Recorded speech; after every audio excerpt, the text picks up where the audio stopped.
Previously on Libel the Bible. Yahweh creates everything. Yahweh hates everything. Yahweh kills everything.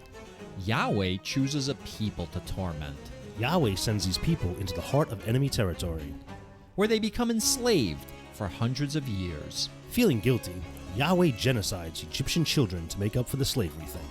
and massacres a lot of Egyptian adults for good measure. He kills a few Israelites along the way as well. He then gives the Israelites a bunch of rules about sex and food and donkeys and clothing, Yahweh forces the Israelites to attack sovereign city-states. and slaughter the men, and rape and enslave the women and children. Yahweh warns about worshiping anyone other than him. Moses dies. Joshua takes over. Under Joshua's command, the Israelites conquer Canaan. Joshua apportions land to each tribe. Finally, after many generations of tragedy, the Israelites can live out their days peacefully on their promised land. What can go wrong at this point, right? And now, the Book of Judges.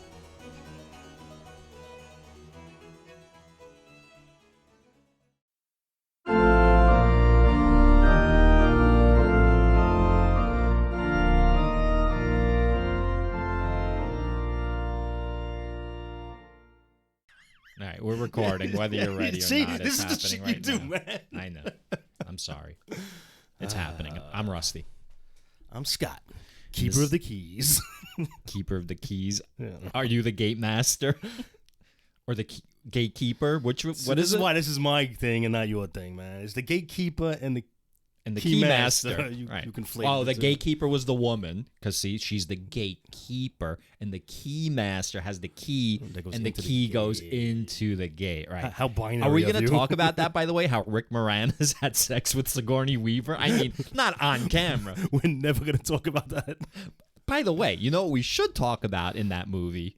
The blowjob scene. Do you remember the blowjob The scene? dream sequence. It wasn't a dream You're right. sequence. You're right. It was Well, a ghost that gave the Dan Aykroyd character. No, bro. Was it a ghost or was it a dream? No, it was absolutely within the context of the movie Ghostbusters. It was a ghost that appeared hovering above him and gave him a blowjob. So do you think the movie really meant like he busted inside a ghost? There's definitely busting going on. I'm going to tell you this, though. Busting makes me Because- feel good. It's in the song. Oh, we got to rethink whole. You know that song, by the way, is a ripoff of I Want a New Drug by Huey Lewis. Remember that song? Yeah, I like that song. So apparently, Who You Gonna Call is a ripoff of that. That's like, Really? yeah, they got sued. Interesting. So yeah, so anyway, Maybe we have a Halloween episode about Ghostbusters. a Halloween Yeah, episode. maybe we'll do a Halloween spectacular this year. Oh, like on the pod? And we'll just do we'll do Ghostbusters. We'll actually review Ghostbusters in the style of Libel the Bible. Okay, we'll do that. Whatever makes you happy, Scott. So what were you talking about? Maybe we Why can did- have like a Thanksgiving episode about what? Planes, trains, and I automobiles. was just about to say, oh, we had a Christmas spectacular. That was okay, but of course that's okay because that's in the context of the podcast we're doing. Well, what about Purim? Didn't Purim isn't that like the Israeli Halloween? The Israeli Halloween. Jewish Halloween? It's like Purim, Jewish like Halloween. Is it? Purim, yeah. all right. It's funny. My cousin had a really funny skit that my wife and I have carried on. So one year he was like hanging out with us, and it was Purim, and we live in a neighborhood that has a lot of Jewish people in it. So there's a lot of synagogues, and like the streets were like jammed up with like people just walking wherever they want or whatever. And like we were driving through the neighborhood, and I was getting annoyed, and my cousin was like, "It's all right. It's Purim. You can do whatever you want on Purim." Like, so like for years, you know, it's like one of those inside jokes. It's funny if you were there, but and my cousin is like really animated. You know him, Do I? Danny. Okay, all right. So he's like really animated. He does like really good impressions. He's a fucking character. So Nice. it was like really funny. He did like a really good like, you know, impression of a Jewish person. It's all right. He's Jewish, so it's all right. It's okay. We yeah. could do that. You can't do that. We could do that. Can I laugh if I'm like with you guys? You can make fun of white people because you're the whitest person on the planet. I got revised. So stick to that. I got revised Ancestry DNA results, and I'm even whiter than the last time. Of course. Well, it's like every year of your existence, your white genes like push out more and more of like any of that remnants from Africa, any of the remnants of Africa. Soon I'm not going to be able to go out in the sun even for 30 seconds. Yeah. So, I mean, so I started the recording before we recorded our previously on. Usually I show up, I hang out for a little, we like talk or we argue. Today we argued before the show, and then like we'll do a recording of the previously on, and then we go into the show. But today we didn't do the previously on. Are we going to forget to do the previously on? No, we're going to do the previously on. But we went right into the recording because we were having some dialogue, and we were like, this is the show. That should be the show. And you know what? I don't remember what we were talking about. It certainly wasn't Ghostbusters. I do not remember. What we were talking about you and me. I don't know. It doesn't matter. I mean, I guess it does matter because it would have been a good show. Probably Instead, not. we're doing whatever we're doing now. So you want to stop this? Go to the previously on and just... Nah, I mean, we may as well just like plow through. All right. Oh, I remember what we were talking about. Oh. We were talking about how awesome we have become and whether or not we should go back and start to record like our earlier episodes, re-record like the early chapters. So in other words, like the story of creation, Genesis 1 and 2, are fucking great stories. But when we did it, it was like literally our first like episodes. We're rank amateurs, man. You know, yeah. So what would it sound like now if we do the same thing? Or Noah's Ark, or the Garden of Eden, or Abraham. Like we could release like a remastered DVD collection or something. Even the sound quality is better now than it used to be. You know what I mean? So, and you know what? It's a shame because the material that we were working with was better. It was great. But we were worse. Yeah. And now we got shit material, and we're just I don't know. Judges seems like it might be going somewhere. Judges 1 kind of fucked me all up. But, yeah. So today we're starting a new book. We finished Joshua last time. Before we get into it, Scott, before we do Judges, you know, we always do a preamble anyway. But today I wanted to sort of do a preamble that's related to the things that we've been reading about, because I want to talk about some of the themes of the Bible. Okay.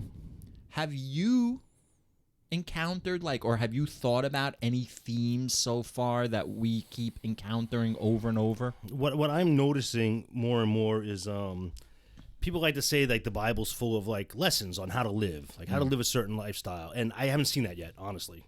Like I'm sure it's gonna get there, but I'm not really seeing that. What I am seeing is, it just seems like it's a history told way after the fact, and just to make history fit, they're making up these stories to fit what actually happened. It's not an actual.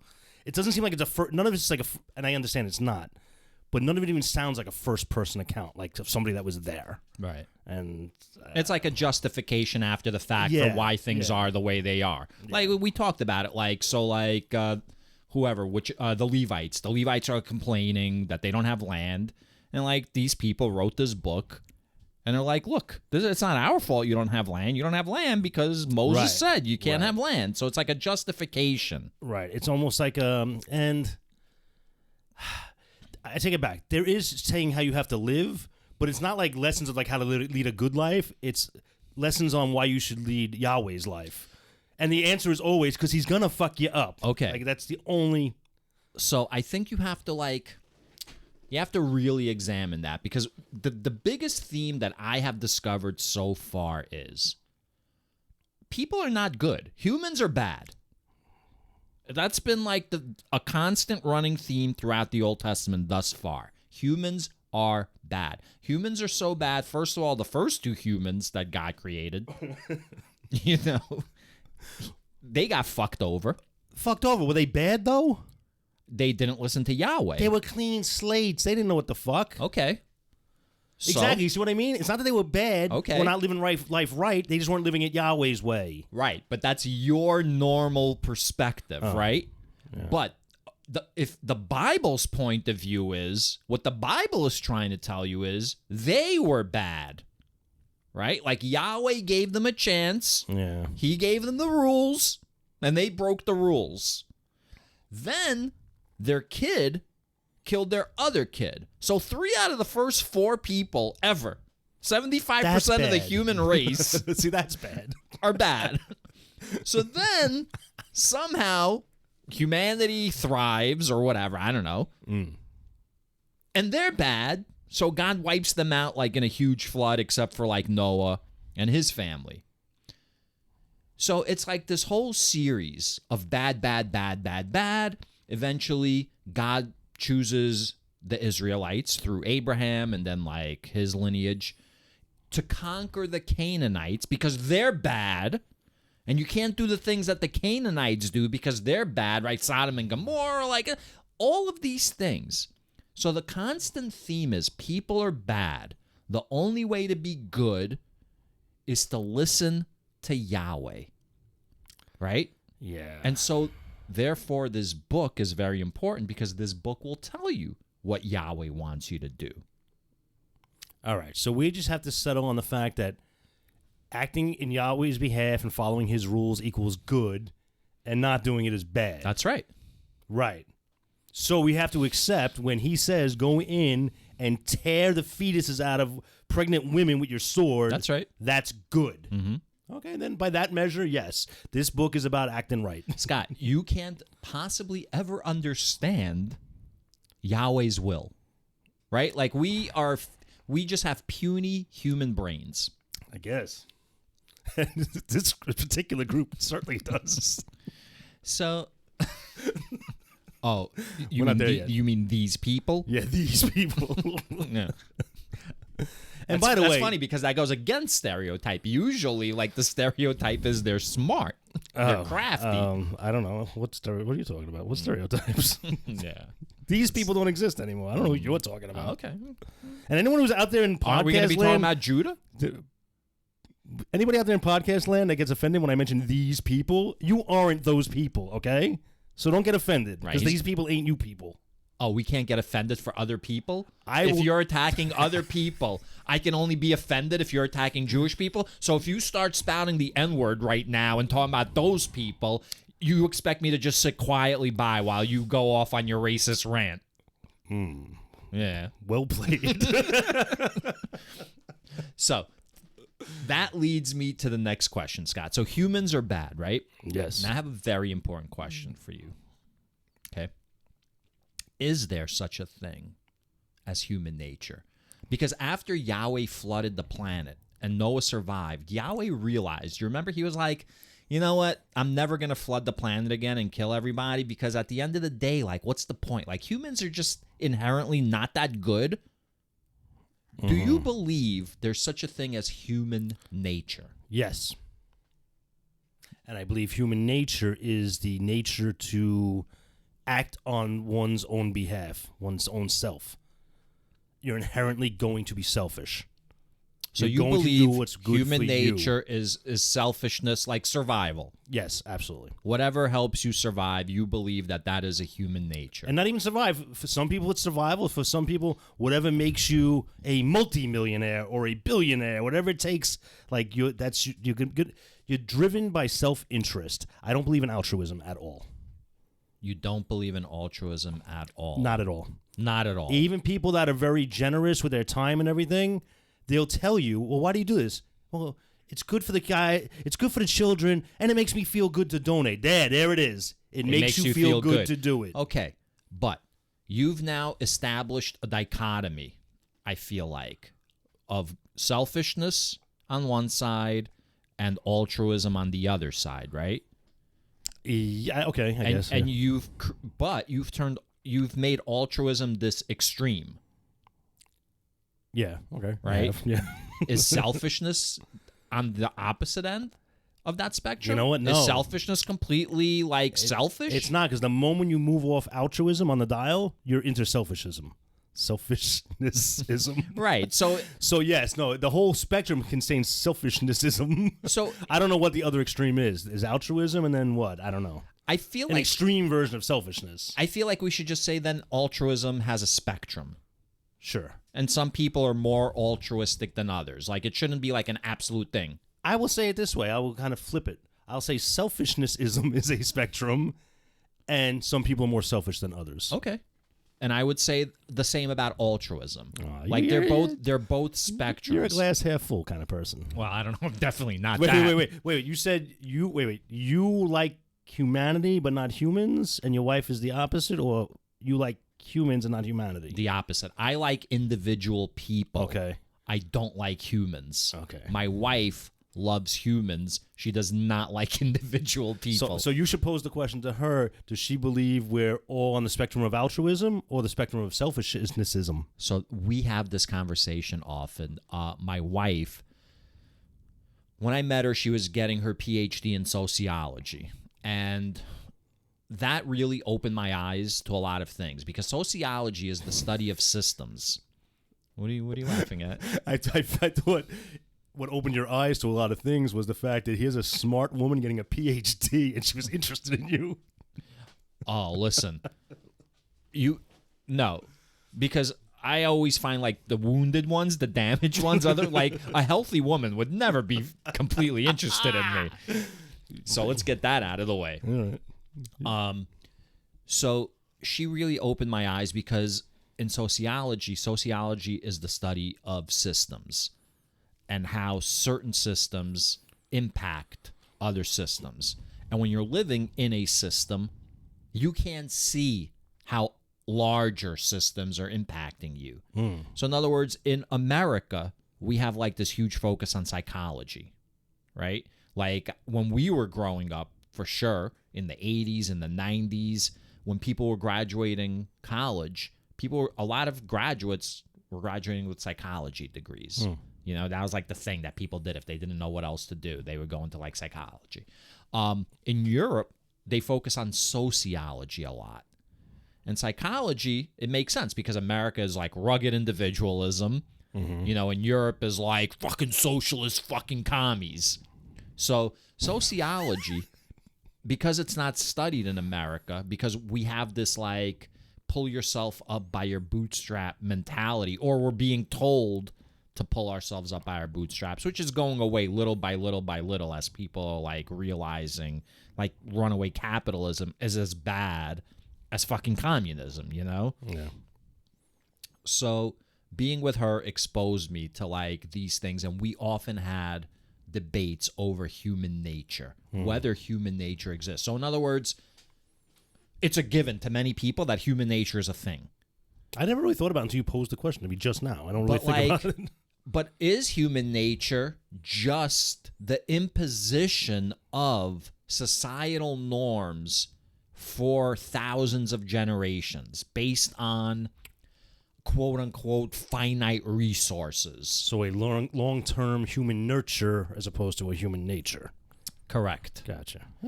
So when we talk about human nature, like human nature is to breathe and human nature is to have food, right?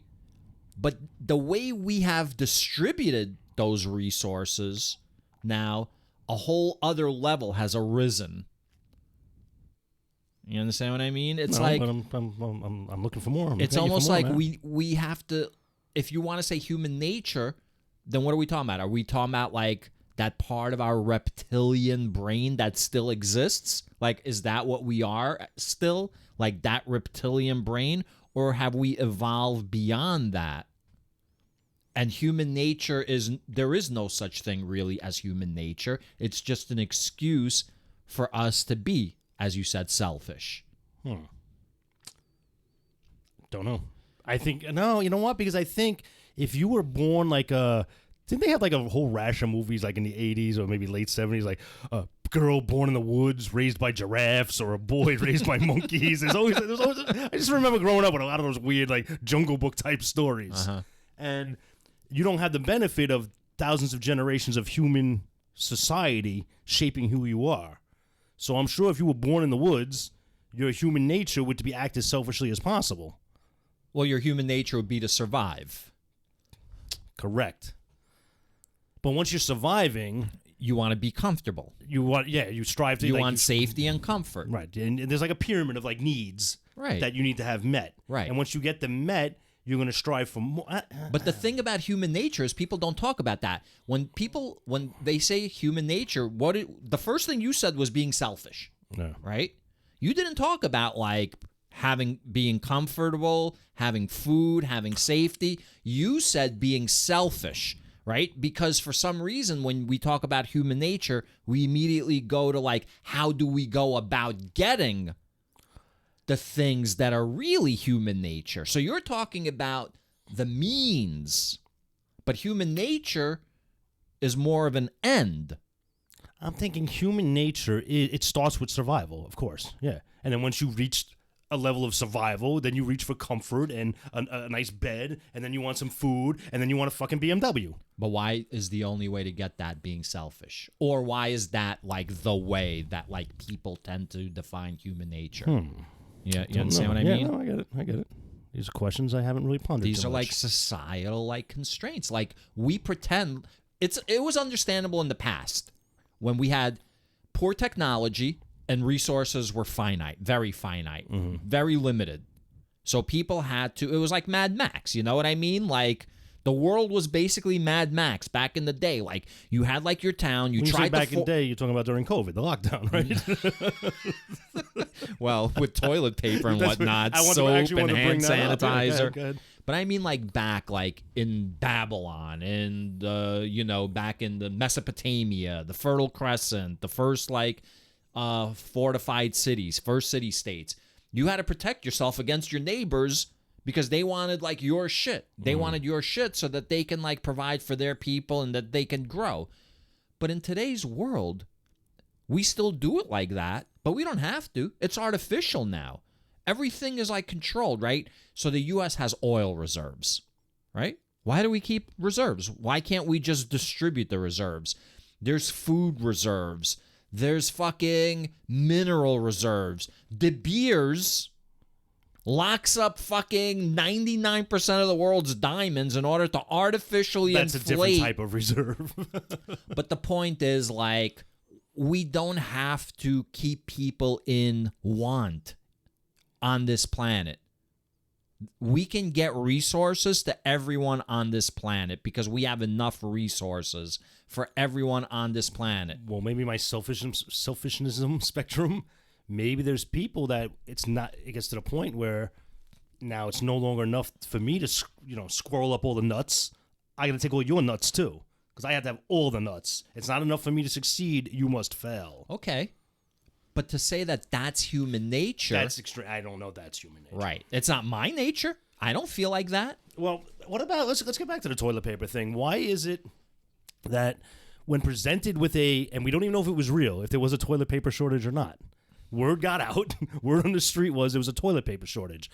There's two different reactions to that. One, you look at your house and go, you know what, I got enough. If there's a shortage, let people go get some because I've got enough to sustain me for a while.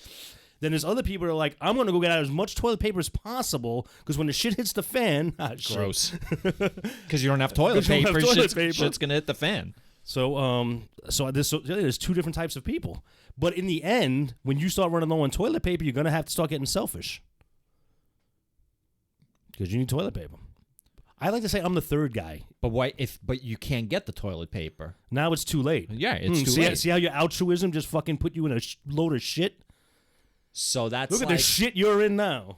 So I'm gonna fuck this Shithead. up. But there's like an experiment that was done. You can fact check me. Anyone who's listening right now, you can go and look it up. I'm gonna fuck up the details, but the gist of it is this: it's like a classroom of kids, and everyone is given a choice. You can take $10 or you could take $100. Mm-hmm.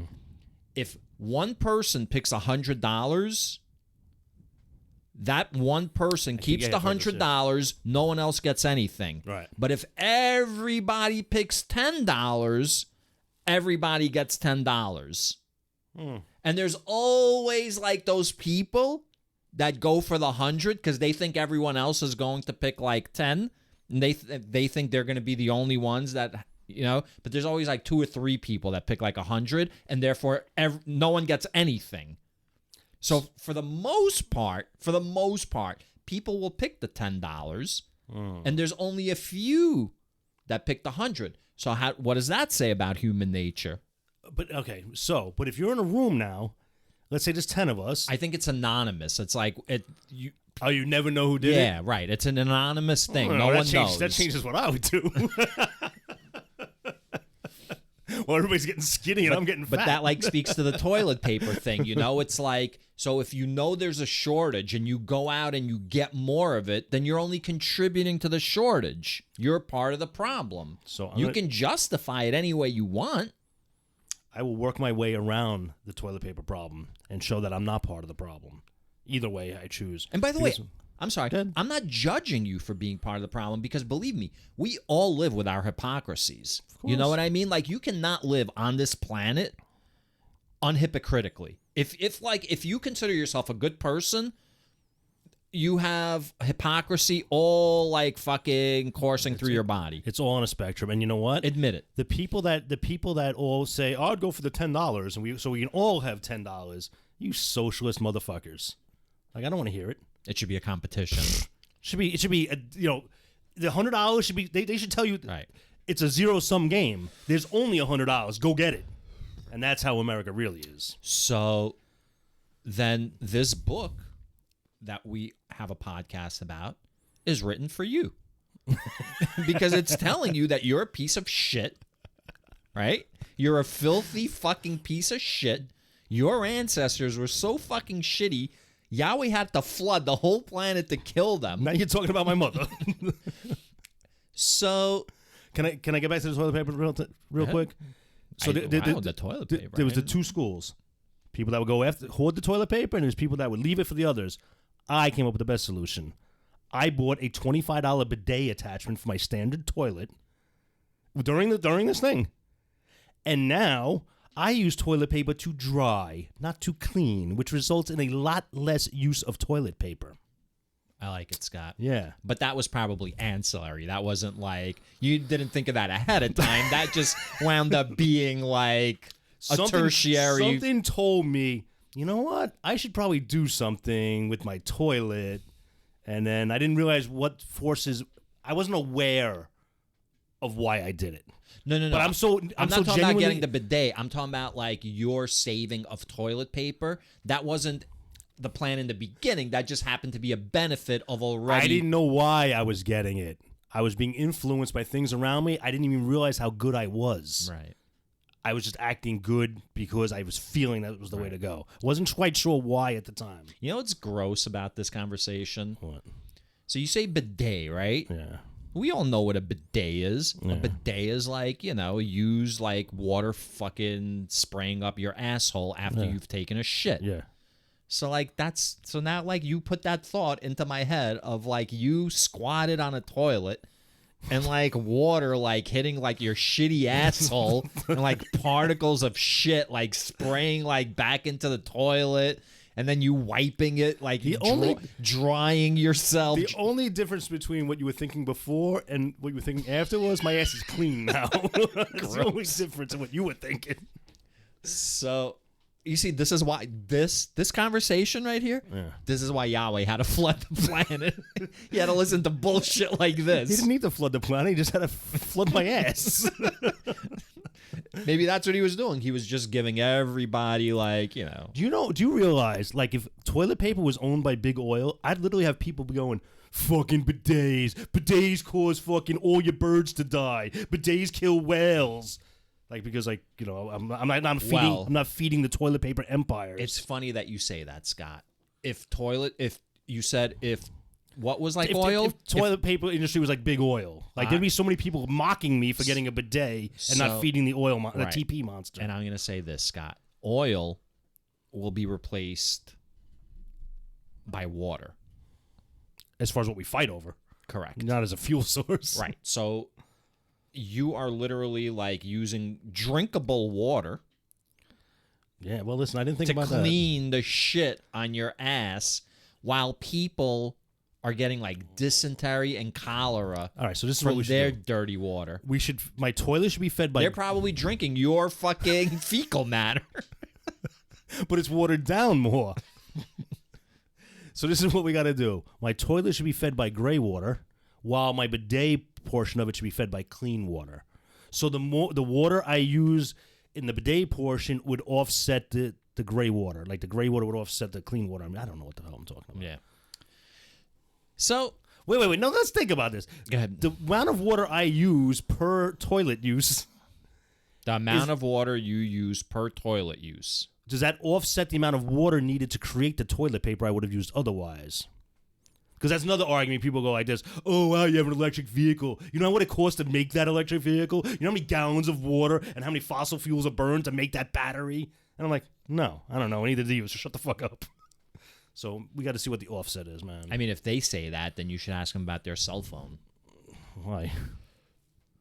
Because the chemicals and minerals used... But they're not arguing that the cell phone's saving the planet.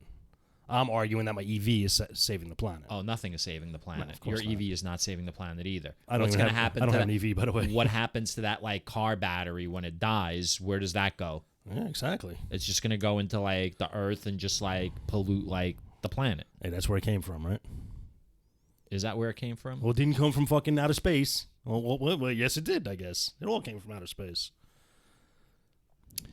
So, anyway, Yeah. you want to get into this? You want to get into the Book of Judges? I just want to talk about last episode, and you named it "Getting Chuggy with It." Chuggy, Chuggy. Getting chuggy with it, Yeah. which was obviously a play on Will Smith's song, right? Getting jiggy with it. So I'm gonna say na na na na na na na na, because how dare you use the title of a 20-year-old song made by a guy who went on stage in front of everybody and slapped another guy? Like, how dare you give him any credit for What's anything chuggy? he's ever Do you done? remember what chuggy means? It's shitty, right? It means like not cool, not cool, with it. Yeah. So we had a conversation about like Gen Z terms, right? To be Yes. cool. So I'm using a Gen Z term to be cool, but I'm also using it as a self-deprecating term because we're getting chuggy. We're not cool. So I'm Right. using a cool term to denote that we're not cool, and I'm using a not cool's like fucking person, a not cool person, you know? Well done. So this kind of So it's like multi-layered. yeah, that's quite the onion you put up there. Yeah. So all right, as long as you conform to It's cancel self-aware. culture, It's completely yes, self-aware. I'm sure it was. So as long as you conform to cancel culture, we can move on. Speaking of cancel culture. Well, we ever gonna get into this episode? We're gonna get right back to the show, but before we do, we'd like to invite you to come visit our Patreon. Each week, we discuss a new topic at the intersection of society and religion. We explore the encroachment of religion onto secular institutions such as schools, workplaces, and government. In addition, we'll investigate whether religion practices what it preaches. So, after this episode, head on over to patreon.com/Libel to Bible and join in the conversation. And now, back to the show.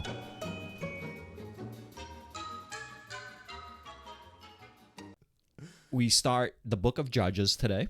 Woohoo! So this is the 7th book of the Bible. Are we gonna continue to call this like now? This is season 7.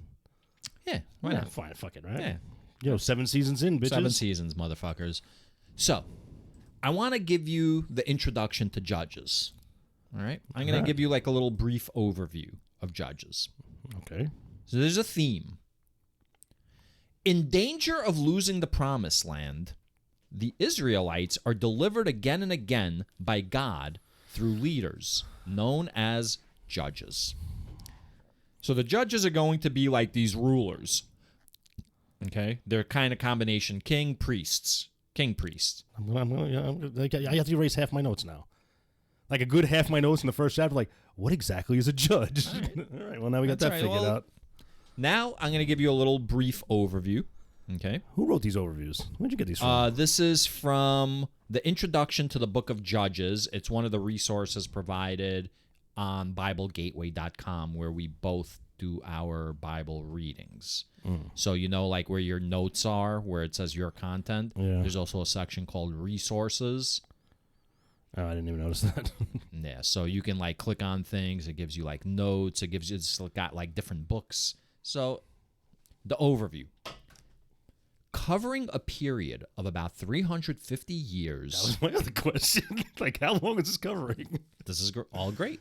Covering a period of about 350 years in the centuries before Christ. So this is 350 centuries before Christ. Okay. So that's 3,500 years. Yeah. It's a long time before Christ. Yeah. All right. So then that means that we've only covered about like 1,500 years of human existence or so. Something like that, yeah. All right, covering a period of about 350 years in the centuries before Christ, the book of Judges is filled with stories as sensational and dramatic as any of today's headlines. The NIV Quest Study Bible says that in terms of sheer spectacle, gruesome murders, sexual exploits, superhuman feats of strength, bizarre mutilation, no tabloid of today could offer you more. So this is what we're in store for, Scott. That takes away some more of my notes. You're going to have to adjust on the fly, man. Let's just go back to our banter. Obviously, be limber. We just told everything that's in Judges now. Oh, I'm assuming that we are only in the beginning. We've only done 3 things. I mean, oh, you think the mutilation is the thing that we're going to be talking about today? Because there will be mutilation. No, we're going to be talking about all of the above. I'm thinking there's going to be a lot more. A lot more mutilation. Yeah. I don't think we've even I want to mention that Joshua was the shortest of the books so far that we read, but now this one's going to be shorter than that. So the next one's even shorter. The next one's only like 4 chapters. I wouldn't know. I don't look that far ahead. I mean, To it's Ruth in the 1, 2, book 3, and list. 4. It's literally in the book list. All right, so Judges 1. Israel's failure to complete the conquest of Canaan. So we left off Joshua, and the Israelites had apportioned the land to all the various tribes of Israel. Yeah. But it wasn't like just an apportioning, was it, Scott? It was not. There was some sections that weren't apportioned yet. There were some tribes that didn't get what all they were getting. But they left off as if like that was going to be handled. But apparently it wasn't yet. Well, it seemed like it left off with like Joshua dying, and then it said for many generations after Joshua, like they were obedient and this and that. But my point was the land wasn't just a portion; they had to fight for their land. Oh yes. So they had to fight. It wasn't just given to them. Someone told them, "That's your land. Now get those people off your land." And what was foul, I thought, was so all 12 tribes rush into Israel. What's going to be Israel, and they take all this land. So some of the land that was taken by all 12 tribes is now split up amongst like 7 tribes. Yeah. And then the other 3 tribes, I'm just breaking up random numbers, like, well, what about our land? Oh, yeah, you go by yourselves to conquer that shit. Meanwhile, these other tribes, all the tribes conquered that shit. Right. So they didn't get the benefit of socialism, these extra tribes. Well, you know what those extra tribes are? Like when you're planning a surprise party for someone, and you make like a giant banner that says happy birthday, but you've made like the first like 7 letters too big, and then you got to like fit in like the last like 3 letters on the banner. That's what those last tribes are. They're like, oh great. Shit, man, we ain't leave enough room for these. It's great. But I accept that. That's hysterical. I accept that, except why didn't all 12 tribes go, oh shit, let's go get that for you? They're like, cause you know why? Why? Because they're comfortably selfish with themselves. Right. Like, no, I'm in my living room now. Well, I've got mine. Like, Yeah, why? yeah. Right? Why should I help my brother out? Fuck, brother who? Yeah. All right. So Israel's failure to complete the conquest of Canaan. You want to get us started? Yeah. Verse 1. After the death of Joshua, the Israelites inquired of the Lord, who shall go up first for us against the Canaanites to fight against them? And now I'm going to just stop right there. That's good. That's With how I would have Joshua stopped. dead, how are they inquiring to the Lord? Like, they always went through a head honcho. They didn't have a million people shouting up at the clouds. They had one dude doing that. So how are they making this inquiry to the Lord? I got to tell you, I'm very disappointed by the lack of details in this entire book. And I would think somebody would have stepped up, but then we've learned, no, you don't step up, because if you're wrong, you're dead. So nobody should step up. So, I don't know. Then it goes on to say, the Lord said, Judah shall go up. I hereby give the land into his hand. Judah said to his brother Simeon, come up with me into the territory allotted to me, that we may fight against the Canaanites. Then I too will go with you into the territory allotted to you. So Simeon went with him. So now it's like Survivor. They're forming the alliances now. Like, he should have said, okay, all 11 tribes come with me. But he knew, I guess he could trust Simeon. Maybe he was... So, an important point here. Because Because I had to reread this. Well, you're dumb. Because I wasn't exactly understanding it. Because I thought, like, Judah was a person. And I thought Simeon was a person. Oh, because they're being talked about like they're people. Right. But these are the tribes. Right. So they mean it's hard. They mean So the I don't know tribe why of all of Judah a to the sudden tribe it's of Simeon. but why are they all of a sudden talking about them like they're people? They were never spoken of like that before. It was always like the tribe of Simeon, the tribe of Judah. Now they're being talked about like he. It's absolutely because it's written by somebody else. It's a different director. Like when a different director comes in to do like the next season of an episode series. It's like Rain Johnson fucking up the second like post-sequel Star Wars movie, the Return of the Sith. Whatever the second one, Rain Johnson? whatever episode 8 was of the Star Wars movie, Rain Johnson was the director of episode 8. Okay. They changed the tone of it? He killed like the main character. Remember, Which was episode Kylo 8? Ren killed like he sliced that guy in half. Oh, Snoke. Snoke, right? Like they set him up like he was going to be the next like emperor, and then Rain Johnson completely went off script and changed everything. He had Kylo Ren tell like the girl like, "You're nothing, you're nobody, you come from no one," because they had set up the mystery who she related to. So Rain Johnson like subverted everyone's expectations.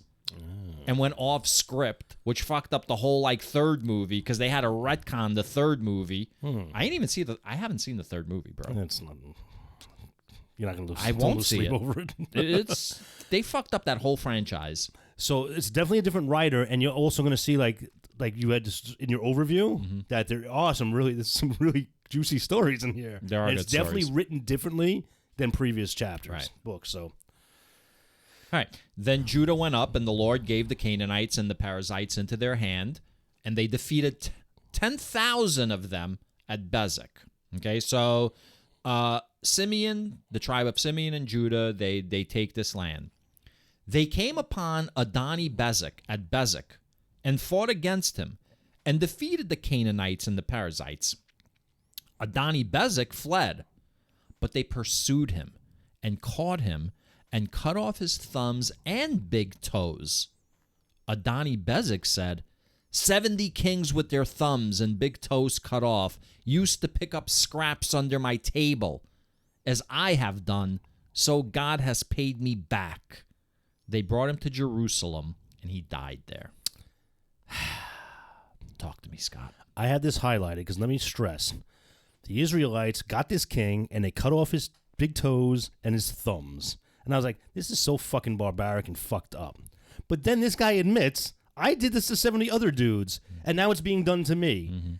And what pisses me off about this is you've been saying this all along, that the Israelites aren't doing anything differently than these other people did. This is how shit was done back then. Right. Not saying it makes it right, Right. but it does speak to your point that... I mean, it was a fucked up world. Yeah. Human nature and all, right?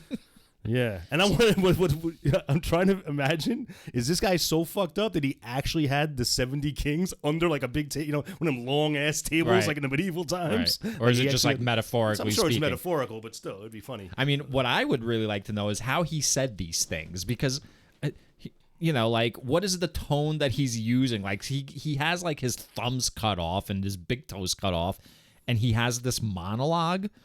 Yeah. He's probably like, I deserve this. So you know what sucks is like, who's got two thumbs and got his thumbs cut off? Not this guy. Shit. Not that guy. So I did a little bit of research because I figure like sometimes our audience deserves answers, because they're probably wondering, well, wait a second. He got his thumbs and big toes cut off, and he's done the same. Is there a significance to why that particular mutilation occurs? And yes, there is a particular It reason. makes gripping difficult. But while we're talking about mutilations, I also researched your question. What does a moil do with the foreskin after the moil cuts off the foreskin? So I researched that. Do you want to know? Do they all go together? Like thumbs, toes, and foreskins? Do you want to know? Yeah, absolutely. You know what? I don't want to know, but I'm sure our listeners want A to know. foreskin gets buried. So rabbis are supposed to bury the foreskin because it's like a part of the human body, and to pay it respect, you have to bury it. In this case, the severing of the thumbs and big toes incapacitates someone as a warrior, and as a priest. A dual function common to many kings is when the priests like apply blood to the thumb and big toes, like in ceremonies. So like when you cut off like the thumbs and like big toes, you can't like coronate someone or like you take away their religious like kind of like it's like cutting their religious dick bona off. fides. Yeah. Nice. My religious dicks got cut off. All right. So then we have like what verse like Judges 1 verse 8 through 10. It's basically like they talk about like more conquests. Is there anything in there you want to cover? You know, I highlighted then the people of Judah fought against Jerusalem and took it. I always felt like when you hear Jerusalem, you get like a hard on. No, but it was always the Israelites. It was always the Jewish peoples. Like why did they? Like I didn't understand this, but then I realized it's been taken and lost so many times, and this begins that story. Right. So there's nothing else here. And probably the Jewish people are the people that you can go furthest back to that occupy Jerusalem that still exists. So in other words, whoever the people were that the Judah drove out of Jerusalem, they probably no longer exist, I would say. Yeah, you don't know who. You know what and as Becky and those cultures or whatever. Yeah, so that gets us to Judges 11. Yeah. So after they made all these conquerings, the tribe of Judah, from there they went against the inhabitants of Debir. The name of Debir was formerly Kiriath Sefer. What? No. Like this pisses me off. All right. Then Caleb said, "Whoever attacks Kiriath Sefer and takes it, I will give him my daughter Aksha as wife." Before I go on to the next part, didn't we do this already in Joshua? Debir was the town that they ran past, and the Debirians thought they got away with it, and they stepped on a twig, and the Israelites turned around, and they sacked Debir. So it seems to me like they're rehashing stuff from like, you know. Yeah, just right up, even Caleb saying, here's my daughter. So, and Othniel, son of Kenaz, Caleb's younger brother, took it, and he gave him his daughter Aksha as wife. When she came to him, she urged him to ask her father for a field. As she dismounted from her donkey, Caleb said to her, "What do you wish?" She said to him, "Give me a blessing. Since you have set me in the land of Negeb, give me also Gulath Mayim." My memory is she asked for like water. Remember, she was like, "Since you've put us in Negeb, I want water." So they said Caleb's younger brother took it and got the wife, but they didn't mention his name the last time. Now they're mentioning the name, Othniel, son of Kenaz, right? The only thing I remember being exactly the same was as she dismounted her donkey, because I made the joke. Did the donkey ask for the water? Because that wouldn't be out of the question. Right. So the donkey, and she says, "Give me a blessing." So at the end, so Caleb gave her Upper Gulath and Lower Gulath. I am positive in the last reading, Caleb gave her the upper springs and the lower springs was what was said. So maybe Gulath, Upper Gulath, and Lower Gulath is another way of saying springs, because there's going to be a name that comes up later. Okay? It's the third different name for the same character that we have encountered in the past. In the past, this character has had two different names. In our readings for today, he's introduced again with a third name. I had to look it up. I was like, who the fuck is this guy? All right. So this is a complete this is like somebody forgot to tell the author of this that we covered this already. Or another possibility. Different authors have different languages, different names for the same places. Possible. So whoever wrote Judges calls it Upper Gulath. Whoever wrote Joshua called it Upper Springs. Whatever. Right. All right, but somebody an editor should have stepped in and told him like this was covered already. Like it should have been edited out of one of the books. Well, this is the word of God. You can't edit it. Okay. Alrighty then. All right. So here it is. Perfect. All right, here's the descendants of Holub, the Kenite, Moses' father-in-law. Right? So Judges 16 starts. The descendants of Hobab, the Kenite, Moses' father-in-law, went up with the people of Judah from the city of palms into the wilderness of Judah, which lies in the Negeb near Arad. All right, the descendants of Hobab, Moses' father-in-law, right? Do you remember that was not his name? Oh, so he's talking about the descendants of Moses' father-in-law, not actually Moses' father. Okay, Correct. I read that The wrong. descendants of Like, how the Hobab. fuck is he still alive? So here, Moses' father-in-law is called Hobab, but that was not his name. When we were first introduced to him, he was Jethro. Right. Remember, we even joked about Jethro. So he was Jethro when Moses was still living in the land far away from like Egypt after he murdered someone, right? Then his father-in-law met Moses after the Exodus. Remember when like they met like on the mountain, and his father-in-law told Moses, "Yo, bro, you're micromanaging everything. You're gonna drive yourself crazy. You gotta get like some fucking higher ups to like take some fucking workload off of you." He was one of the smart ones. So when that took place, he was called Ruel, Ruel. So first he was Jethro, then he was Ruel, now he's Hobab. All right, so while you were saying that, there's a footnote here, and I clicked on it, and it says Hebrew lacks Hobab. Hebrew lacks Hobab. So is Hebrew the original language this was written in? No. No. Hebrew, well, Maybe. okay, stop. Stopped. When you say this, I don't know what you mean. The original, I don't know. I Right. don't know what I mean. Because the Bible I don't know. is a collection of all these different books from different time periods, you know? All right. This was probably not written in Hebrew, Judges. Okay. I don't think, or maybe it was. I don't know. I don't know when. At some time it was, apparently. I don't know when Aramaic was around. I don't know. I don't know.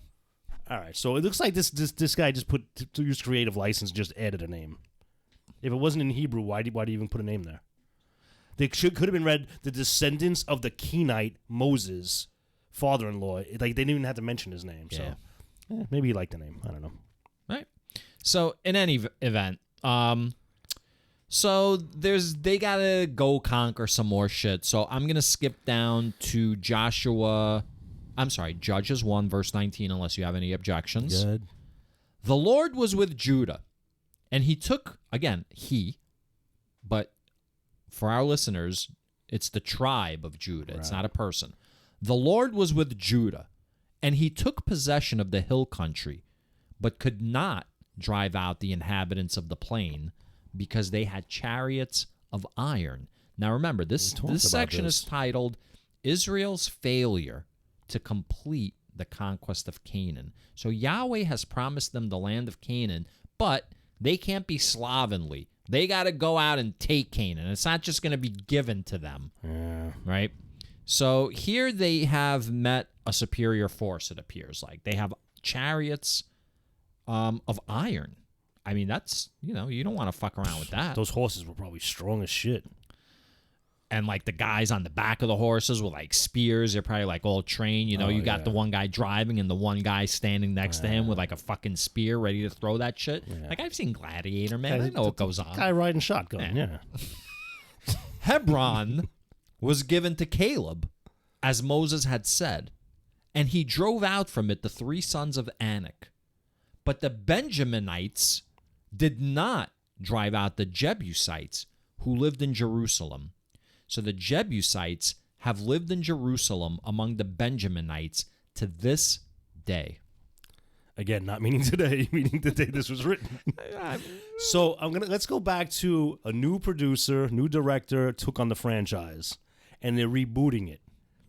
Maybe Judah and Simeon, he's not talking about tribes. Maybe Judah and Simeon in this reboot, they're like superheroes. Just 2 of them went and kicked everybody's ass. Nice. They're like the Wonder Twins. Yeah. She's like, I'm going to turn into a massive fucking gorilla monster. He's like, and I'm going to be a wet sponge. Exactly. This is a reboot here. All right.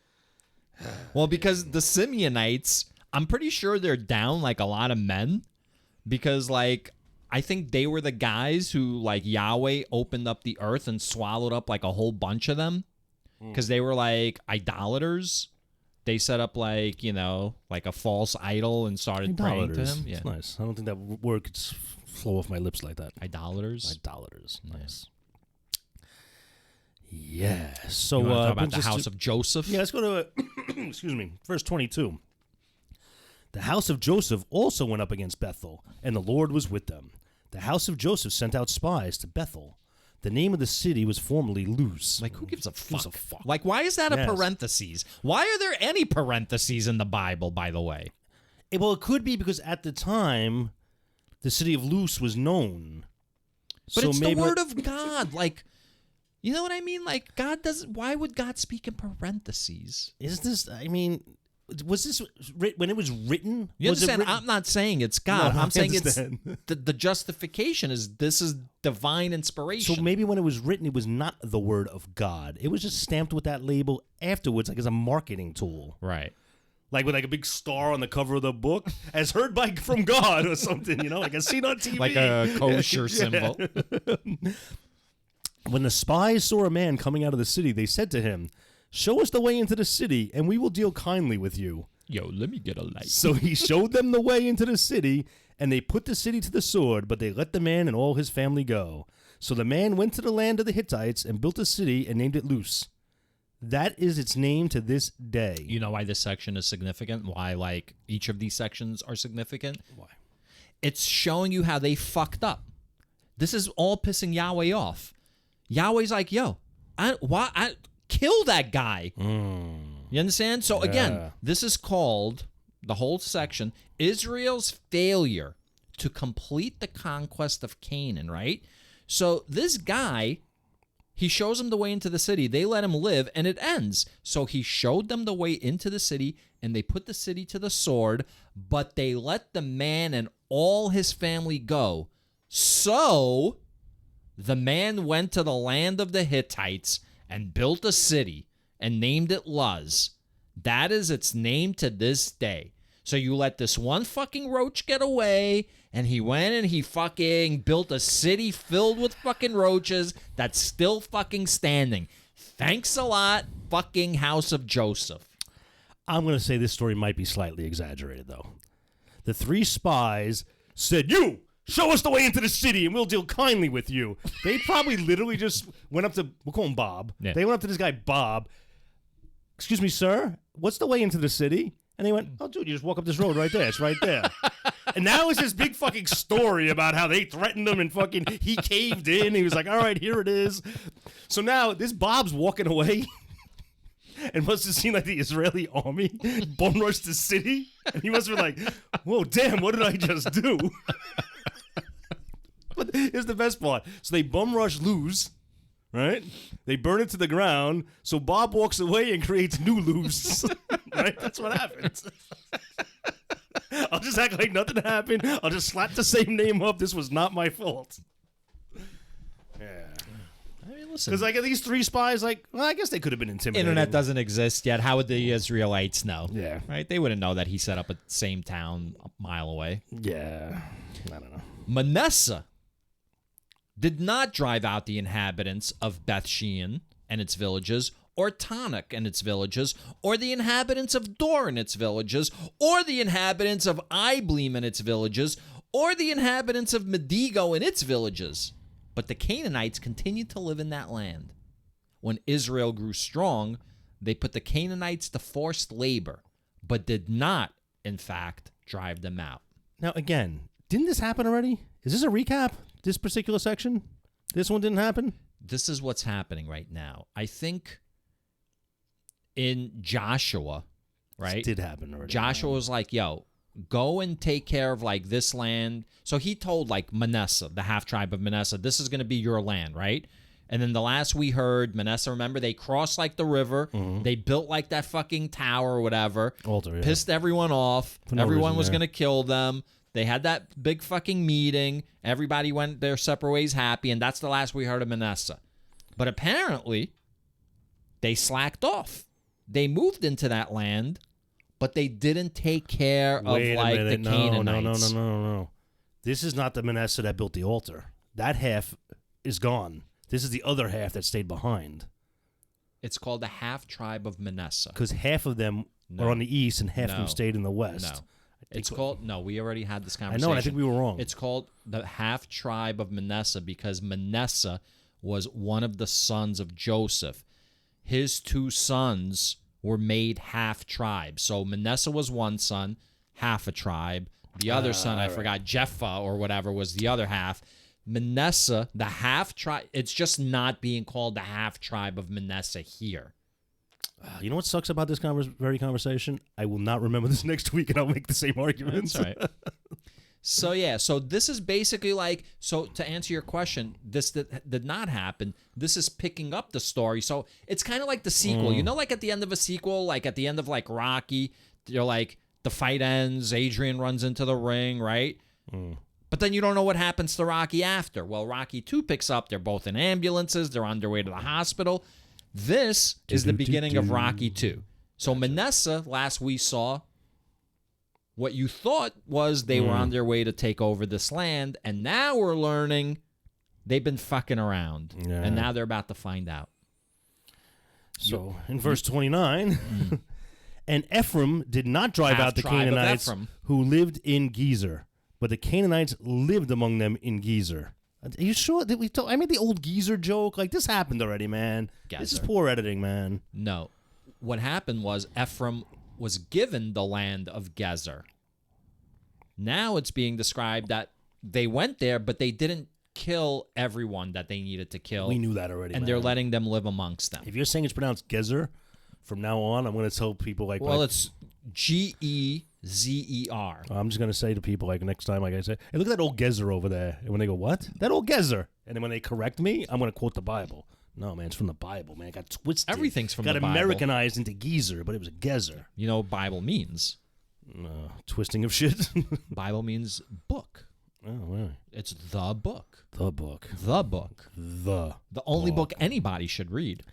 And if you want to come Except full circle... children. I mean, it is a little fucking violent. Gezer became geezer, but Gezer also became Gozer. The Gozerian brings us back to Ghostbusters, man. Gozer. That's right. Yeah. Gozer. He was the main guy, right? He was something. Zebulon did not drive out the inhabitants of Kitron or the inhabitants of Nahalol, but the Canaanites lived among them and became subject to forced labor. And then basically it's going to go on and on, right? It's going to go through the tribe of Asher. It's going to go through the tribe of Naphtali. I like that name. Did I mention that? It's going to go through the tribe of the Amorites.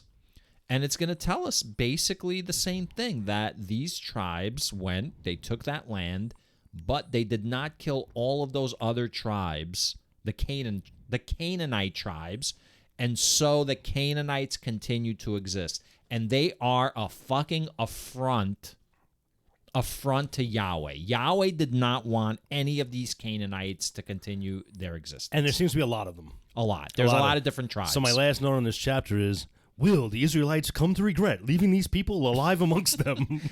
Tune in next week. Tune in next chapter. So that gets us to Judges 2. Dun, dun, dun. Israel's disobedience. Can I just rewind and tell like a personal story?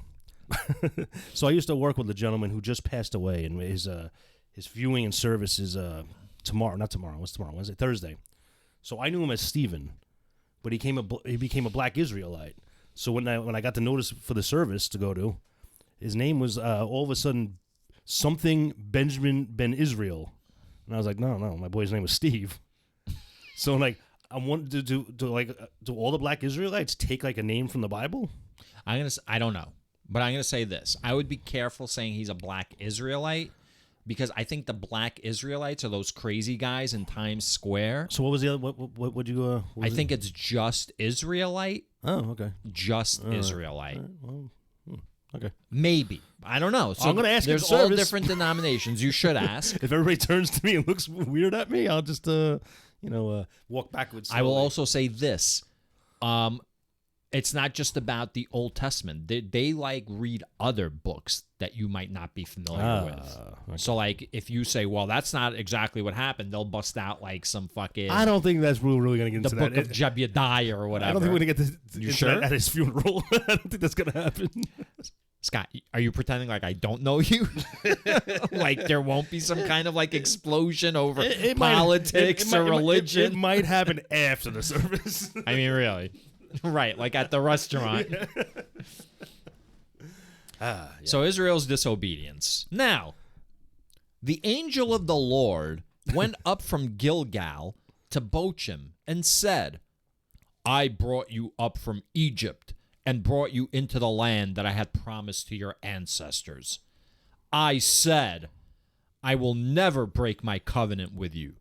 For your part, do not make a covenant with the inhabitants of this land. Tear down their altars.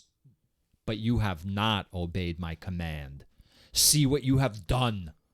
So now I say, I will not drive them out before you, but they shall become adversaries to you, and their gods shall be a snare to you. So those are some pretty harsh words from the angel of the Lord. So at the beginning of this episode, when they do their previously on, and they're showing scenes from the last episode, and it ends with, will the Israelites regret leaving these people alive amongst them? The very first scene, oh yeah, they're going to fucking regret it. When the angel of the Lord spoke these words to all the Israelites, the people lifted up their voices and wept. So they named that place Bochim, and there they sacrificed to the Lord.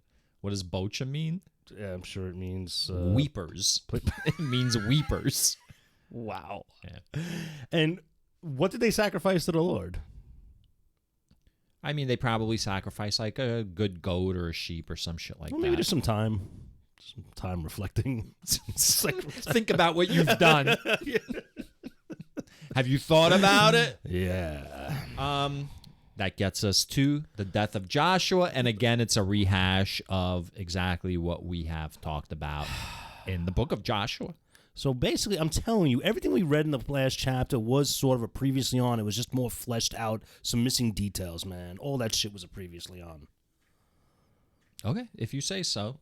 So, death of Joshua in... it's kind of like Genesis 1 and Genesis 2. Yeah, but those were Not like... exactly. Those were different. Yeah, those were which is different still stories. fucking weird, by the way. Yeah, like, here's creation. Here's another account of creation. Let's just put it... Let's say I believe everything in this book. Let's say I believe everything. Why would you leave that... Wait. You don't? I mean, I do. Wait. Listen. No. Name one thing no. you don't believe. I can't. You know what? I'm going to go out on a limb and say, you know what? I would have believed everything in this book if it didn't start with two separate stories of how it started. Right. Like man being created on a different day than woman in one, on the same day in another. Why would you let that get through the editing process? Why would you let that doubt be in the first two chapters? I'm surprised that's not talked about more by like atheists. Like, you know, like people that bring it up, like bring up the Bible and how silly it is, just don't even bring that up. Right. You know what? And you can say, listen, I'm going to believe everything. All this magic shit. Explain the first two chapters. Why is it? Yeah, just explain the first two. And I will believe any of that. Both could have happened, but which one happened? You can't even get that story straight. Right. So, because of that, I'm out. Like just because of that. So right there. Yeah. So the death of Joshua, Judges 2, verse 10. Mm-hmm. Moreover, that whole generation was gathered to their ancestors, and another generation grew up after them who did not know the Lord or the work that he had done for Israel. So basically, he's fast forwarding. Joshua is now dead, and everybody of Joshua's generation has now died. They've all reached the age of death. Which they did in the book of Joshua at the end. Like, literally at the end of the book of Joshua. That's what I'm saying. So this is a bit of a recap, and now they're pointing out that, and these people don't know the work of the Lord. Right. So you know trouble's coming. So this is like many generations after Joshua has died. In a world where the next generation's not aware of the Lord's work. You get Israel's unfaithfulness. You gotta. So almost have to. In Judges 2, verse 11, then the Israelites did what was evil in the sight of the Lord and served the Baals. And they abandoned the Lord, the God of their ancestors, who had brought them out of the land of Egypt. They followed other gods from among the gods of the peoples who were all around them and bowed down to them. And they provoked the Lord to anger. They abandoned the Lord and served Baal and the Astartes. Yeah. Remember who Baal was? Yeah, he was like Baal of Peor, right? He was like the chief antagonist to Yahweh. He was like the biggie that like Yahweh kept mentioning by name, and one of the things that Baal requires, apparently, according to Yahweh, is child sacrifice by like fire. Like you have to provide like kids. But I'm only hearing that from like Yahweh's camp. That's Yahweh's side That's of some the story. propaganda Right. shit. Right. Because these people seem to be pretty happy with him because every chance they get, they turn back to him. Yeah. So I wonder, is Yahweh like, I understand why he's a jealous God. No matter what he does for these people, oh, Baal's got a bigger penis. Baal's got better parties. He provides alcohol at the parties. Maybe Baal provides unconditional love and support. You know what I'm saying? Maybe it's easy to love Baal as opposed to this deranged, fucking malignant narcissist. Baal is so much more chill than Yahweh. Yeah. Yeah, listen. I'm thinking people in Yahweh's camp are probably like, you believe the balls on these motherfuckers? They got the biggest balls of them all. Do the math. Baal is like, yo, once a year, feed me 15 kids. Everybody else gets to live in harmony forever. I don't have any rules. You could do whatever the fuck you want. Yahweh is like, you know what? I'm not killing anyone except when I'm swallowing them up like in the earth and like whatever else, throwing boulders on them. You know, so it's like, okay, so we get to keep our kids unless Yahweh decides he's going to kill everyone. Yeah, So what's if preferable? If Baal asks for 15 children, you know Yahweh's killing a lot more. Yeah. Regardless, Right. you don't know when. Right. And you know what? Right. Maybe you work out a deal with Baal because he seems pretty chill. The congregation gets to choose which 15 kids. You know? Right. Well, they kind of do because you have like the priests, and the priests probably like, you know, do something. You know, they have like a ritual where they like say, "These are the kids." Yeah, the kids that are about to snitch us out to the feds. Yeah, you know, or just like genetically, like just like Yeah, weak yeah. children. You know, not the brightest, Yeah, we don't want to say the leppies, the slowest. You know, yeah, like the yeah. runts of the litter. Yeah. So the anger of the Lord was kindled against Israel, and he gave them over to plunderers, who plundered them, and he sold them into the power of their enemies all around, so that they could no longer withstand their enemies. Whenever they marched out, the hand of the Lord was against them to bring misfortune, as the Lord had warned them and sworn to them, and they were in great distress. Yeah. So what I have also noticed, looking at this paragraph again, you know how the Lord, when they say Lord, it's in a different font? Mm-hmm. Baal, I'm pretty sure it was in a different font previously, but now not it's in a now. standard font now. It's also plural, Baals. So maybe there's like more than one Baal now. Or maybe Baal is like a generic term for like just other gods, because now it's like, you know, a plural. Oh, so maybe the Baals are like more of a like, there's several gods that govern, like checks and balances, a democratic system where Lord is just a fucking dictator. Yeah. Do you think they wear them shirts like they give kids like thing 1, thing 2? It's like Baal 1, Baal 2. Oh, all right. They're probably like in robes. You don't even see like their shirts. Maybe it's on the back of the robes. Consolidated meats Baal 1, consolidated meats Baal 2. Next time when you ask, like, I always assume it's just rhetorical. You're making a joke, but sometimes like it seems like you expect an answer. I pause for an answer. Yes, Scott, I do think that they wear those shirts. That is the complex personality I am. Then the Lord raised up judges who delivered them out of the power of those who plundered them. Yet they did not listen even to their judges, for they lusted after other gods and bowed down to them. They soon turned aside from the way in which their ancestors had walked, who had obeyed the commandments of the Lord. They did not follow their example.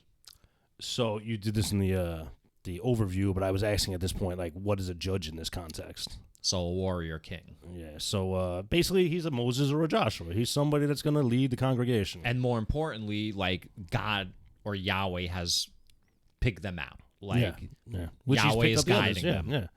So again, now the Israelites get thrown a lifeline, and they succumb again. Whenever the Lord raised up judges for them, the Lord was with the judge, and he delivered them from the hand of their enemies all the days of the judge. For the Lord would be moved to pity by their groaning because of those who persecuted and oppressed them. But whenever the judge died, they would relapse and behave worse than their ancestors, following other gods, serving them, and bowing down to them. They would not drop any of their practices or their stubborn ways. So let's go back up to verse 18. For the Lord would be moved to pity by their groaning because of those who persecuted and oppressed them. He just couldn't stand the complaining. He was like, oh my God. But he is a jealous God. He's a wrathful God. You fuck him, he fucks you hard. Why is he moved to pity? He's full of shit. Either you're wrathful and judgmental and jealous, or you have sympathy, or in this case, pity, which is a little worse than sympathy. But don't you see what's happening, man? What's happening, man? This is the author whitewashing what kind of piece of shit Yahweh is. The author's like, oh, Yahweh had pity on these people. When in reality, the people were like moaning and crying, and Yahweh was just like, oh my God, I can't fucking stand the complaining anymore. He was like, all right, I'll get you out of there. Will you shut up? So listen, every time one of these judges dies, they start sucking balls again. Yeah. What is this about? Like, well, it seems like the judges, it's like the Inquisition. It's like Tuckamata or something, you know, like the Grand Tuckamata. He was like the Grand Inquisitor. He was the guy in charge of the Inquisition. So, like, you know, you weed out heretics, you weed out, like, Jews and, like, undesirables, and then you fucking torture them, like, in very creative ways, you know? Like, you find ways of torturing them. So it's possible that these judges were like that in order to fucking control the Israelites. And then, like, when they died, the Israelites were like, oh, my God, we're finally fucking free. Until Yahweh found out, like, and then he had to, like, come back and install, like, a new Takamata. So let's see this. Takamata, what a show. The Inquisition, here we go. You don't remember that? No. History of the World Part 1. Speaking of that, is History of the World Part 2 coming out? Like some modern show? I saw a commercial for it or something. It's like a series. It's done by Nick Kroll, the guy from The League. He created Big Mouth, which you said you didn't like. You watched one episode. It's that cartoon on Netflix about the middle school kids. Right, there's a lot of farting jokes, I think. The first episode, I only watched the one episode. I mean, I would not... That would not be how I would characterize that show. It's a very smart show. Oh, and I'm too dumb to get it. I mean, you only picked up on the farting jokes. I guess That's all that I was remember. your takeaway. Was the farting jokes? That was my takeaway. If we're talking about the same show, Not like, you know, the awkwardness of being a child going through puberty and not understanding their psyche and their sexuality and like the relationships you have with other children going through the same thing. At 50 years you old, picked up on the at farting. 50 years old, I've come to terms with all that awkwardness. I'm sorry you're still dealing with it. I like how you feel like, you know, you have become some kind of Zen fucking master and like there's no longer any need to understand like your psyche because you went to therapy for like a minute. Yeah, that's a little more than a minute, man. Yeah. Yeah. So, verse 20. So the anger of the Lord was kindled against Israel, and he said, because this nation has transgressed my covenant that I commanded their ancestors and have not obeyed my voice, I will no longer drive out before them any of the nations that Joshua left when he died. In order to test Israel whether or not they would take care to walk in the way of the Lord, as their ancestors did, the Lord had left those nations, not driving them out at once, and not handing them over to Joshua. Now, this was a test. So they're making an excuse why the Israelites did not drive all these people out. They're almost saying this was God's way. They weren't supposed to drive them out. But it kind of feels like it's no. Because at first they weren't driving them out anyway. And then it's like God could have helped them drive them out. But because not only did they not drive them out, but because they also started worshiping their gods and probably started having like weird, freaky sex, Yahweh wasn't into that. No, I think this is what this is the same thing. Like when you win a football game, you thank God. But when you lose, you don't. Right. This is because someone was to said, oh, you believe in God? Mm-hmm. Then why were you not able to drive all these people out? Mm-hmm. If that was God, and they're like, no.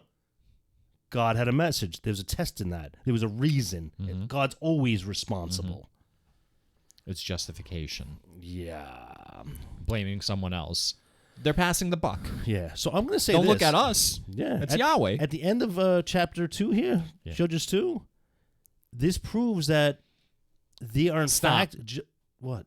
This proves something in the Bible. Proves something. That these people are truly stiff-necked. We thought they got over the stiff-neckedness. But literally, the moment they're That's not true. It's not, don't say that. It's not the moment. The minute it took many generations. The minute one of their dictators dies, and the harsh rules fall apart, dude, that's it.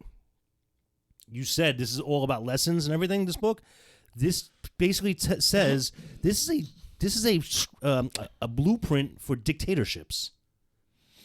Your people will do whatever the fuck they want unless you bring the sword to them and fucking get a common enemy and go after them and say, God wants us to do this so you can maintain control. Because the moment your ass dies, people start having fun again. Does Putin read this book?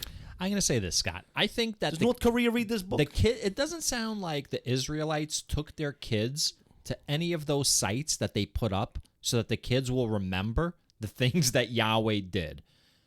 So remember, Joshua and the Israelites that crossed the Jordan with him were witness to many of Yahweh's quote-unquote miracles. They saw some shit, right?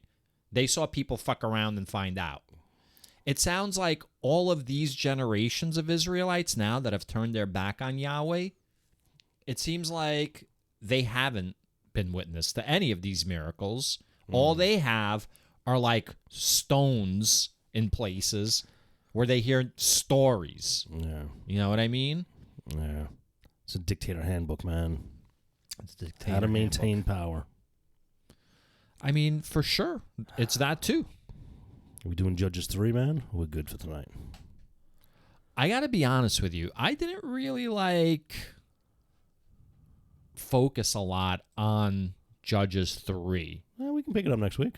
What do you feel like? Do you feel like you want to cover it and get it out of the way? There's a pattern. I mean, listen, we get it out of the way, then why stop there? Why don't we just keep going, man, until we fall asleep? Because I definitely didn't read 4. Like, I have something highlighted for 3, you know what I mean? But, I mean, we can cover it next week. Yeah, let's cover it next You week. want to do it next week? Yeah, because I'm just looking real quick. It looks like 3 and 4 follow the same pattern. Yeah. Oh, no. No. Let's finish 3 then, man. All right. Looks like 4 has like a big, long story. Yeah, there. let's do 3. All right.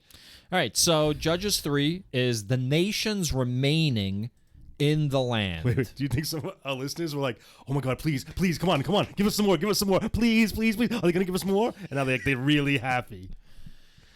I got to say, I wish I knew what our listeners were thinking. Yeah. I wish me too. I knew. Maybe I should stop being so secretive and such a recluse. By the way, if anyone's still listening, we have a Patreon page you can go and check out. We have interesting dialogue. There's one episode up right now on our regular feed. It's a preview. It's a conversation that we have about Ron DeSantis and Florida's attempt to marginalize the SAT test in favor of a new test. The clit. The clit. The CLT. The clit. Well, at least someone's focusing on the clit. You know, a lot of people overlook the clit. It's nice to know that Florida is looking after the clit. You know, being a man who owns a rowboat and being the man in the rowboat. So, I think we have some fairly interesting conversations. Today we're going to have another good conversation on our Patreon. Yeah, I think it's about Christian nationalism, right? We had talked about reading that article. We'll figure it out. Hey, you want to find out? Yeah, just fuck around over at Patreon and find out. Go to our Patreon. It's patreon.com/libelthebible. I think we have very interesting dialogues. They're usually anywhere from half an hour to over an hour long. So come check us out. Anyway, Joshua 3, nations remaining in the land. Yeah, so I'm not going to read this. I'm just going to kind of paraphrase it. But I'll read the first 2 lines. Now, these are the nations that the Lord left to test all those in Israel who had no experience of war in Canaan. Because there's actually people, I guess grown-ass men and women, that haven't experienced war, which is you'd think is a nice thing. It was only for successive generations of Israelites to teach war to those who had no experience of it. Like, what the hell, man? So the problem is, again, I understand what you're saying. It's fucked up. Like, it's a good thing, right, that they don't know war. But in Yahweh's view, they should have taken... He doesn't want the Hittites. He doesn't want the Sidonians. He doesn't want any of these fucking tribes to exist.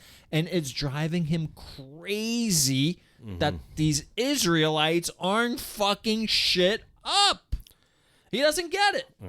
Because in verse 5, so the Israelites lived among the Canaanites, the Hittites, the Amorites, the Perizzites, the Hivites, and the Jebusites. And they took their daughters as wives for themselves, and their own daughters they gave to their sons, and they served their gods. Well, you see, that's where they fucked up. Why'd they have to serve their gods, man? It sounds like they're not like racist. It sounds like they're inclusive. It sounds like they assimilate.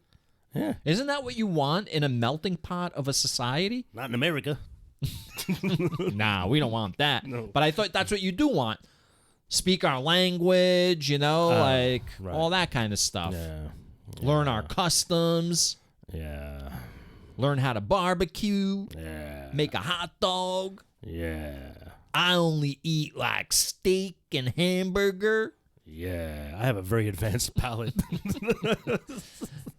So basically, what are we talking about?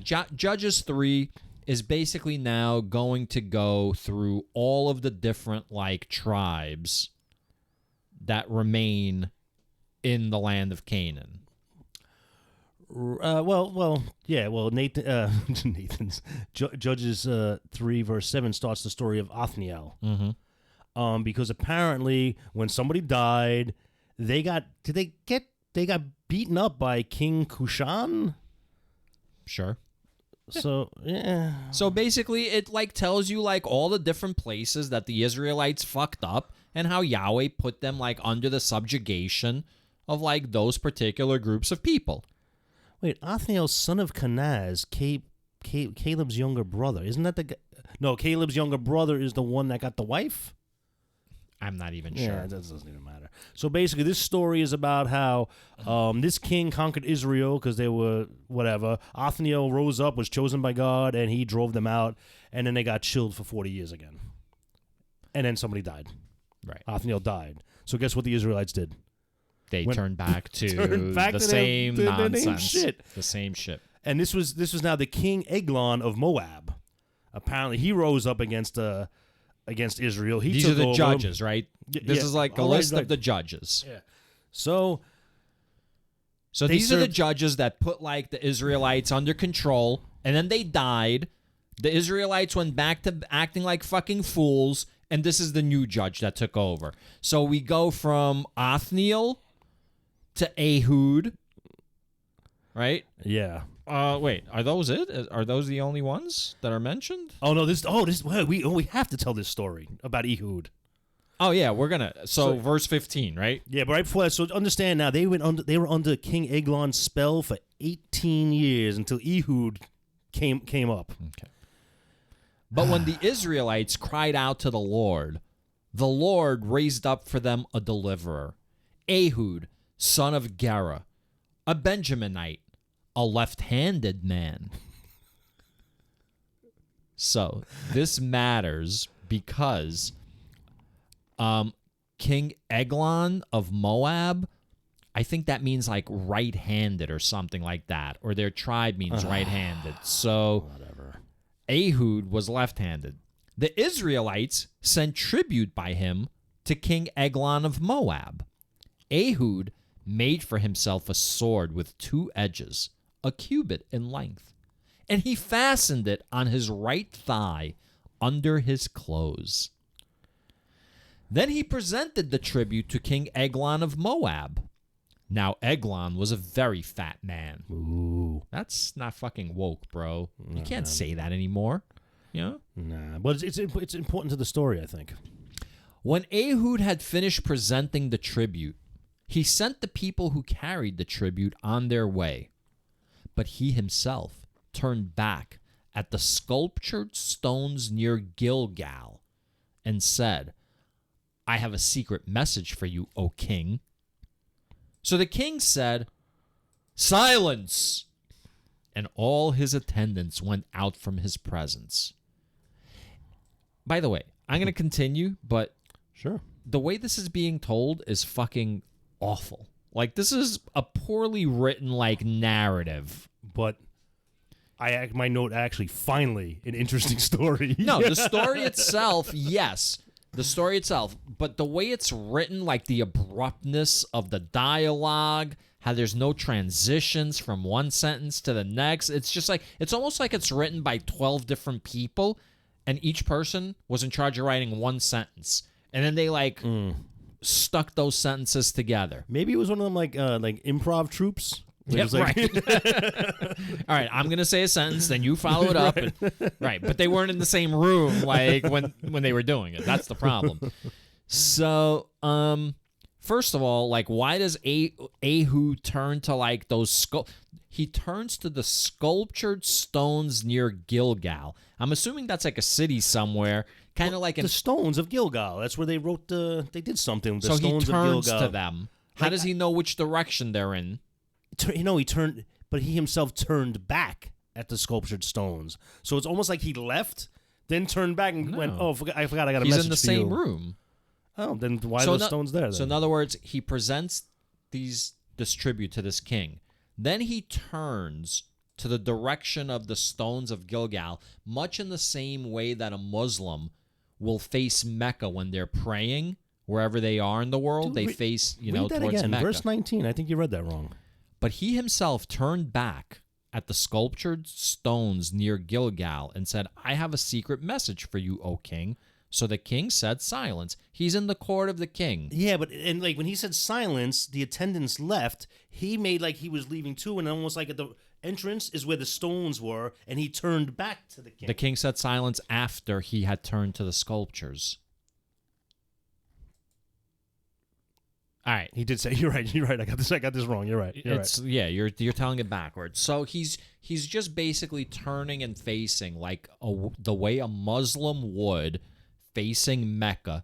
He is facing these stones. See, I still don't read it that way though. But in 19, he says he turned back at the stones. Okay. Like he was walking, got to the stones, then turned back around. That's how I interpret it. So it's possible that that's the way that it is. That's not how I'm reading it. So in any event, so these stones serve a significance to this. I guess like it reminds him of being an Israelite. And so Ehud came to him while he was sitting alone in his cool roof chamber and said, "I have a message from God for you." So he rose from his seat. Then Ehud reached with his left hand, took the sword from his right thigh, and thrust it into Eglon's belly.